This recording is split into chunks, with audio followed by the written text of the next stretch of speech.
ना कर रहा है क्या, ध्यान देना।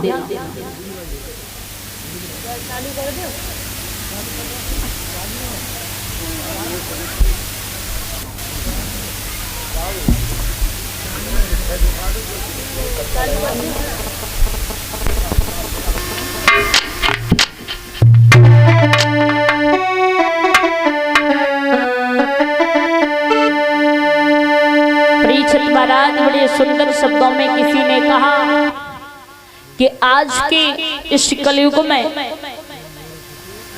अगर मेरे श्रोताओं मित्र बनाओ, दोस्त बनाओ तो अपने बराबरी का बनाना चाहिए। कोई पैसे वाला है जैसे हमें वैसा ही हमारा दोस्त होना चाहिए, वैसा ही हमारा मित्र होना चाहिए। अगर पैसे वाले से दोस्ती करोगे ना तो ध्यान रखना मेरे श्रोताओं, पैसे वाले के बड़े बड़े खर्चा होंगे, और अगर आपने पैसा खर्च नहीं किया तो आज का जमाना वो है कि दोस्ती खत्म, दोस्ती चल नहीं सकती है। बड़े सुंदर शब्दों में किसी ने लिखा कि दोस्ती कर दगा दोस्तों ने दिया, कि दोस्ती कर दगा दोस्तों ने दिया, दोस्ती का रहा अब जमाना नहीं, दोस्ती कर दगा दोस्तों ने दिया।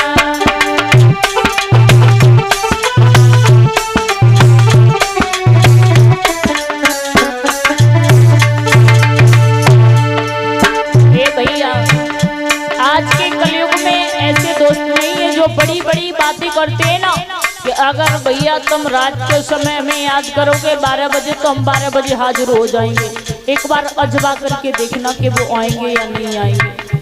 ध्यान रखना, अब तो दोस्ती सब इतनी रह गई है कि अगर तुम्हारे पास में पैसा है तब तक तुम्हारी दोस्ती है, और पैसा खत्म होने के बाद में कोई दोस्ती नहीं है।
मेरे श्रोताओं, आज के दोस्त तो ऐसे हैं, अगर धन दौलत पैसे वाले हो तो ध्यान रखना, परीक्षित महाराज तुम्हें कोई नहीं जानता होगा वो भी कह देगा, अगर किसी ने पूछा उसे तुम जानते हो वो बहुत बड़ा पैसे वाला है, बड़ा आदमी है, तो कह दोगे हाँ भैया उसे तो हम अच्छी तरह से जानते हैं, वो हमारे घर का ही है, चाहे बेशक तुम्हें नहीं जाने, लेकिन कह दोगे कि वो हमारे घर का ही है। लेकिन ध्यान रखना, अगर गरीबी है तो गरीबी में खास भाई क्यों ना हो माँ जया, वो भी ये कह देगा कि मैं इसे नहीं जानता ये कौन है। ये सत्य बात है बिल्कुल। दुख में साथ कोई नहीं देता है, सुख का साथी सब कोई है, दुख का साथी कोई नहीं है। लेकिन कहते हैं ना कि दुख में सुमिरन सब करें और सुख में करे न कोई, वो जो सुख में सुमिरन करे तो दुख का एक होए। जिन बेटों से आप इतना प्रेम कर रहे हो, एक दिन ये बेटे तुम्हें ठोकर लगा देंगे। ध्यान रखना, दुनिया में परीक्षित महाराज 3 ही व्यक्ति ऐसे हैं जो अपने से बड़ा देखना चाहते हैं कि हमारा ये बड़ा आदमी बन जाए। ध्यान रखना, माँ जब पुत्र को लेती है तो कहाँ बैठाती है? अपनी कमर पर। कहती है कि मैं तो यहाँ तक हूँ लेकिन मेरा बेटा बड़ा आदमी बने। लेकिन जब पिता बैठाता है तो पिता कहाँ बैठाता है? अपने कंधों पर। ध्यान रखना, माता पिता गुरु ये 3 ही है दुनिया में जो अपने से बड़ा देखना चाहते हैं, अन्यथा कोई नहीं देखना चाहता है। खुद के दुख से परेशान नहीं है, लेकिन पड़ोसी के सुख से बहुत बड़े परेशान हैं। देखा होगा आपने, लेकिन मैंने बड़े सुंदर शब्दों में लिखा।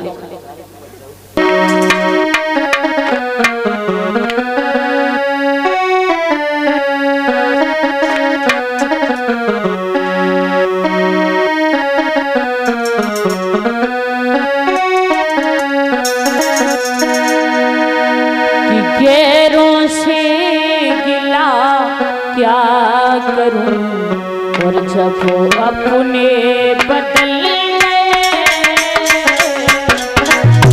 गैरों से गिला क्या करूं जब वो अपने बदल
अपनाते हैं। अगर पैसा नहीं है, गरीबी है, तो गरीबी में भाई भी ठुकरा जाता है। और मेहंदी का रंग देख कर ये किस्मत बदल गई। मेहंदी का रंग देख कर ये मेहंदी का रंग देख कर मेरी किस्मत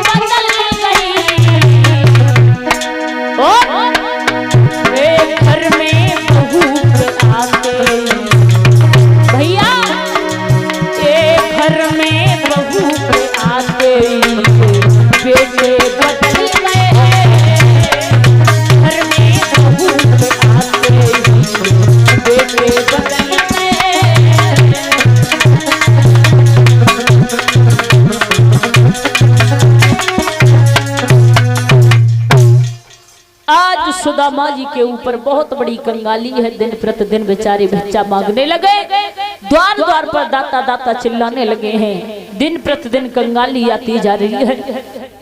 बताया जाता है कि एक दिन की बात है कि सुदामा जी जिस समय बेचारे भिक्षा करके आए हैं, जब भिक्षा करने के लिए गए हैं तो कुछ नहीं मिला है। दाता दाता चिल्ला रहे हैं द्वार द्वार पर।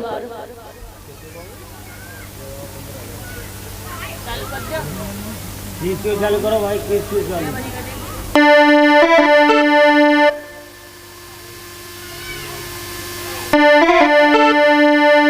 कि दिन भर बिचारे द्वारी द्वारी और दाता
सुदामा जी जिस समय भीख मांगने के बाद में पहुंचे हैं सुशीला के पास में, तो देखा है कि छोटे छोटे बच्चे बड़ी भूख से परेशान हैं। माताओं ध्यान रखना, बेचारे सुदामा बैठे हैं, लेकिन सुशीला ने पैर पकड़ लिए, जवाब दिया कि स्वामी हमने ऐसे कौन से पाप किए हैं जो प्रभु हमें पेट भर के भोजन नहीं दे रहा है। जब इतने शब्द सुने हैं सुशीला के, तो सुदामा ने एक बात कही, प्राण प्यारी पाप तूने नहीं पाप मैंने किए हैं। सुशीला बोली प्रभु तुमने क्या पाप किए हैं? तो बोले कि जो द्वारकाधीश है कृष्ण वो मेरा बचपन का मित्र है। जवाब दिया मैंने उससे छिप करके छना सब लिए। सुशीला ने बात को पकड़ लिया और जवाब दिया स्वामी जब द्वारकाधीश कन्हैया तुम्हारे मित्र हैं तो आप क्यों नहीं चले जाते? सुदामा बोले अगर वो राजा है तो मैं भिखारियों में उसके कम नहीं हूँ, लेकिन मैं नहीं जाऊंगा उसके द्वार पर। वो बचपन की बात थी प्राण प्यारी। रो कर के बोले हैं सुदामा सुन कि हम गुरुकुल में पढ़े गए, कि हम गुरुकुल में पढ़े गए और कृष्ण मेरो सही पाटी गुरुकुल में पढ़े